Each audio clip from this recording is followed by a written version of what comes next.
പേരിൽ വ്യത്യസ്തമുള്ള മറ്റൊരു സംഭവമാണ് ബൈസൈക്കിൾ ഡേ. ബൈസൈക്കിൾ എന്ന് പറയുമ്പോൾ നമ്മുടെ പേര് പോലെ സൈക്കിൾ ഡേ അല്ല. അതെന്ന് പറഞ്ഞു കഴിഞ്ഞാൽ 1943 ആൽബർട്ട് ഹുഫ്മാൻ കണ്ടുപിടിച്ച ഒരു സൈക്കോട്രോപ്പാണ് LSD കൊണ്ടുള്ള ആദ്യത്തെ യൂസിങ് ഗാർലിക് ഡേ ആണ്. ഗാർലിക്, വെളുത്തുള്ളി.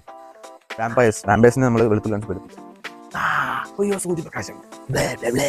നാഷണൽ അമാരിറ്റോ ഡേ ആണ്. ലിറ്റിൽ ബിറ്റർ എന്നാണ് അതിന്റെ ഇറ്റാലിയൻ അർത്ഥം. ഇറ്റാലിയൻ ഡ്രിങ്ക് ആണത്. അതിന്റെ 1851 ആ drink create. National rice ball day ആണ്. റൈസ് ബോൾ ജപ്പാനിലുള്ള റൈസ് ബോളാണ്. ജപ്പാനീസ് കുഷിനാണ് റൈസ് ബോൾ എന്ന് പറഞ്ഞാൽ അരിയും സീവീഡും വെച്ചിട്ടുള്ള ഫുഡ്. പിന്നെ ഏപ്രിൽ മാസത്തിലെ 3ാമത്തെ വെള്ളിയാഴ്ച ഒബ്സർവ് ചെയ്യുന്നതാണ് national clean out your medicine cabinet. Clean out ചെയ്യുന്ന പറഞ്ഞു കഴിഞ്ഞാൽ മൊത്തം എടുത്ത് കഴിക്കാന്നല്ല, അത് നമ്മൾ ആവശ്യമായിട്ട് മരുന്നുകളൊക്കെ കളഞ്ഞ് സൂക്ഷിക്കും.